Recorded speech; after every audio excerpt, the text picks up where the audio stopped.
This week on Retirement Approved, can I retire with $1 million? Let's get into it and find out. Here we go.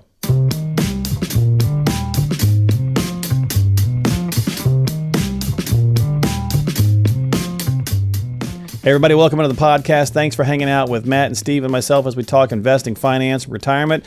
And guys, I hope everybody's doing well. Exciting episode. We're going to talk about, can you retire on $1 million? We're going to break this down a little bit. Steve, how are you? I'm doing well. How are you? I'm doing fantastic. Looking forward to get into this. Yeah, it's going to be a fun one today. We get this question all the time. Can I retire with $1 million? It's that nice round number that everyone kind of thinks that they have to get to. That's not really true. But we want to hit on that. Then we want to talk about the questions that you should really be asking yourself. You know, the top 3 questions going into retirement. What should I be asking myself? What should I really be looking at before I actually pull the trigger and retire here? So today we brought in a special guest, Matt Dombrowski. He's a CFP certified financial planner here at our firm. The reason we brought him in is because he's sitting with most of the clients that we bring on now and going through the process we call the complete planning review. So Matt, why don't you tell us a little bit about yourself and a little bit about that process? Yeah, I appreciate you guys having me on. I've been in the industry for several years now, had my CFP for most of them. And, as Steve, as you said, meeting with a lot of the new clients coming aboard. And the process is really quite easy up front. The first meeting is really a get to know you, ask you a couple questions. Usually we find that specific concerns usually bring people in, so we want to make sure we're exploring those as much as possible. Gather that information, we take it back, analyze it. The next meeting, which we're going to kind of give you a little bit of a taste of in the podcast today, Glimpse, is where we're going over a couple of reports. And the one we'll go over and kind of give you that preview of is what we recall a retirement analyzer that really shows, are we in that ballpark to build that plan that we want to? We're good at what we do here, but if we're running out of money 2-3 years into retirement, we can't really stretch that out for 30 or 40 years. So sometimes during this process, you're telling people you have to go back to work for a few more years. You're delivering that news. Yeah, that's the not fun part of this job, when you have to do that in a meeting or potentially maybe it's doing more of a step down in retirement, which I think we're going to cover a little bit later as well. So not saying it's necessarily all bad news, but it's much more pleasant when the news is, pull that trigger and retire whenever you're ready. So during this process, let's talk about the top 3 questions.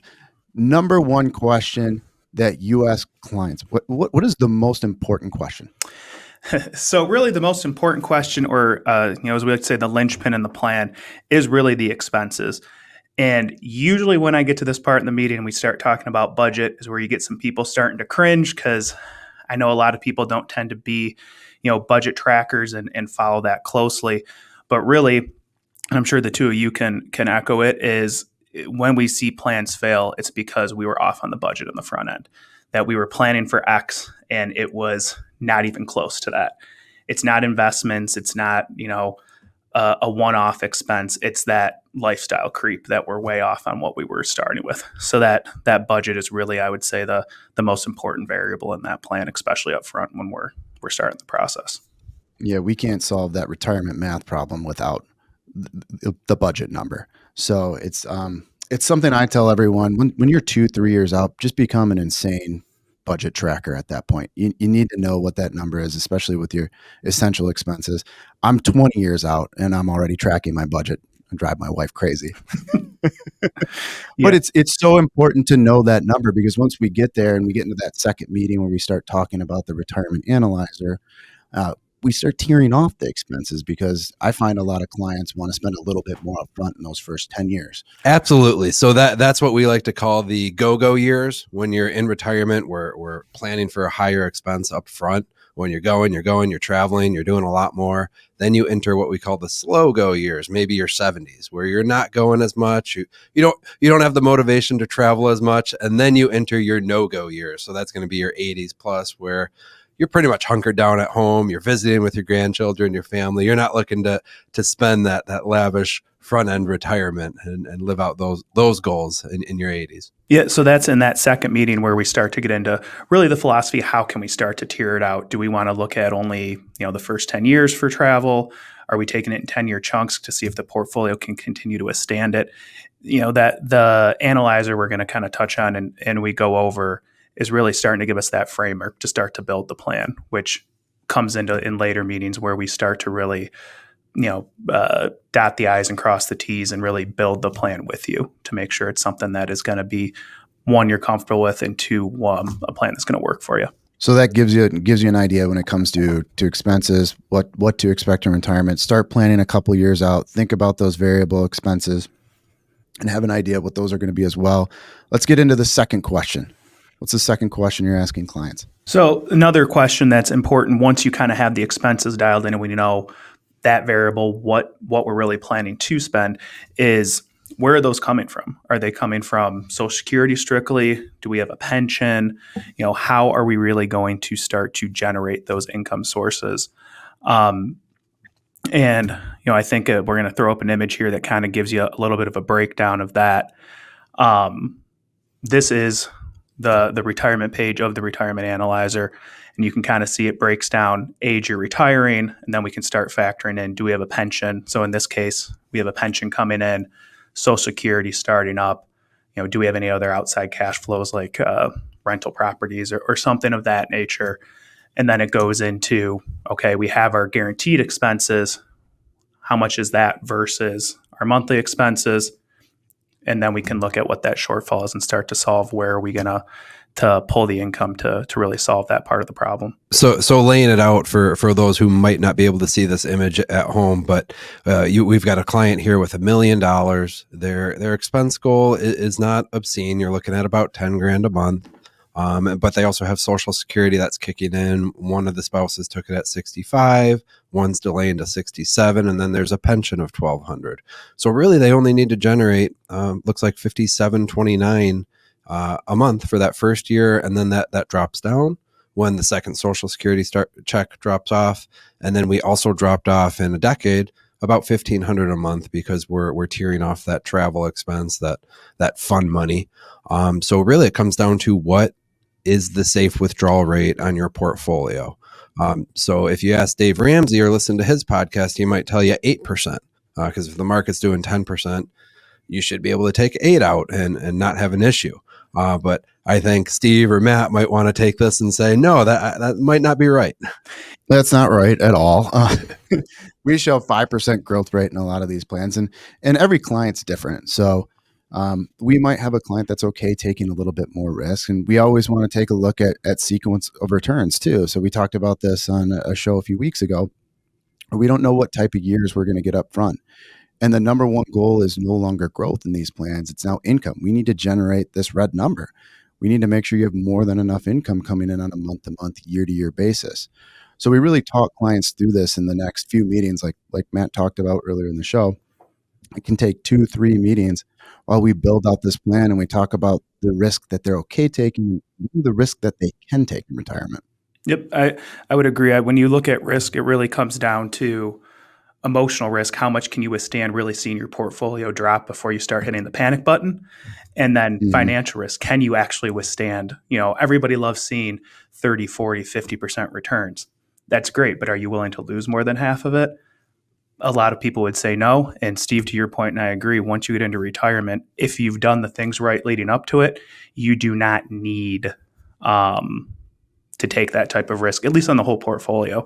We really look at it as how much of the assets do we need to have in relative safety or in a safe way to generate that income. Then after that, we have the freedom to go after as much growth as the client really is comfortable and wants to potentially see. And we have a lot of clients where we can generate their income with maybe a third of what they've built up for retirement. So when we see this, we maybe gear 30, 40% of the portfolio toward that income, and we're able to go after a little bit more growth, bring on a little bit more risk with the rest of the assets. We have some clients where it's like, we need to pretty much gear 90% of this toward this income to hit these goals, regard to retirement, and maybe 10% toward growth. So every client is different. And that's what we go through during these meetings. Yeah. And we talked about sequence of returns being the number one risk to retirement.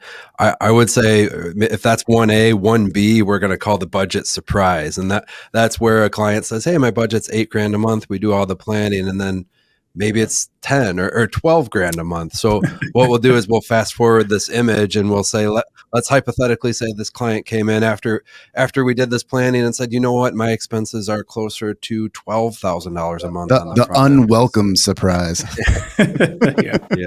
So I'll have Matt, you can kind of walk us through what this looks like with just a slightly higher withdrawal rate. You wouldn't think the $9,000 to $12,000 would make that much of a difference, but looks like it does. Yeah. So, as you can kind of see, I know we threw up a new image and everything else was pretty much the same from the last one. The one thing we changed, as Matt said, was the expenses. We went from roughly 9 to 12,000, still dropping off stuff after a decade, assuming you have some fun with traveling and stuff like that. But really it goes from a plan that works really, really well to a plan that does not work at all. And it's something that a lot of clients don't really think about the impact long term. You're going, it's $3,000 a month. Is that really that big of a deal?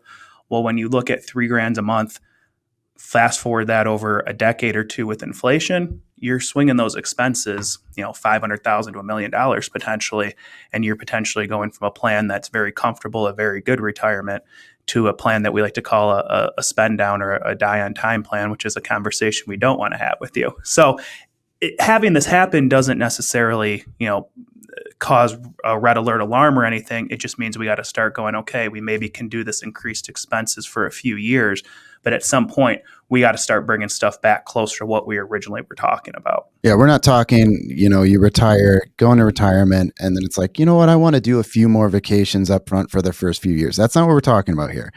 We're talking, hey, we thought our expenses were $6,500 a month, and really they're $9,000.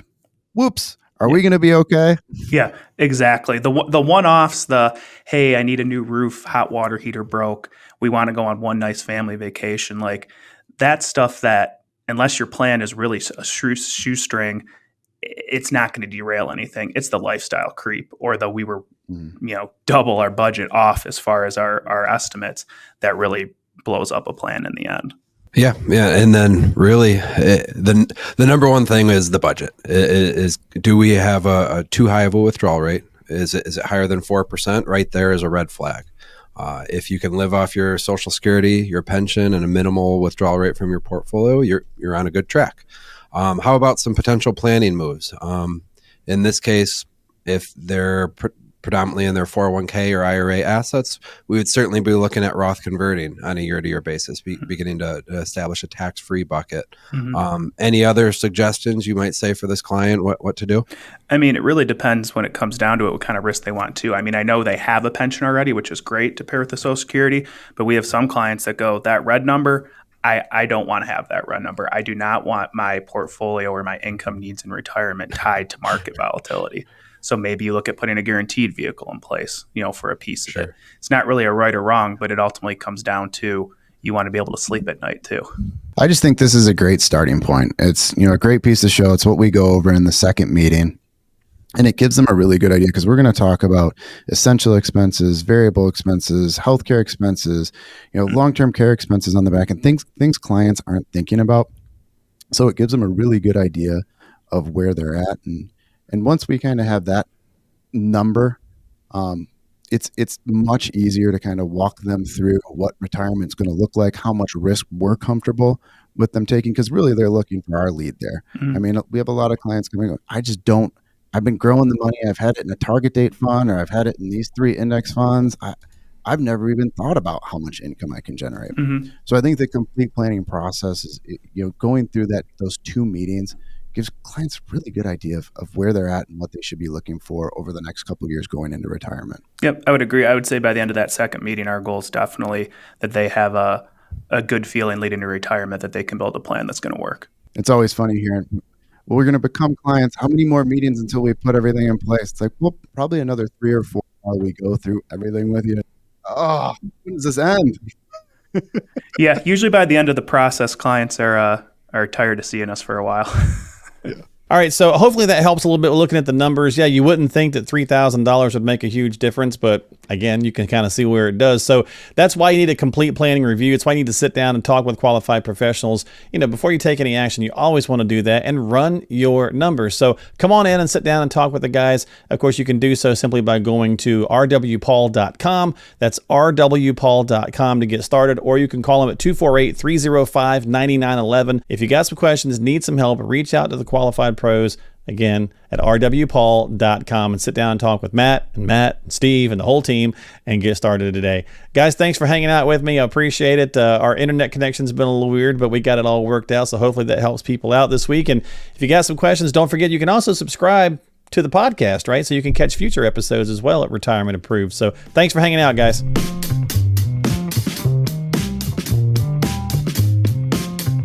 Retirement Approved is brought to you by Richard W. Paul & Associates, an SEC-registered investment advisory firm. Throughout the presentation, we may generally discuss different financial vehicles. However, nothing we say should be construed as a recommendation to buy or sell any financial vehicle, nor should it be used to make decisions today about your investments or insurance. For full disclosures, check the show notes of today's episode.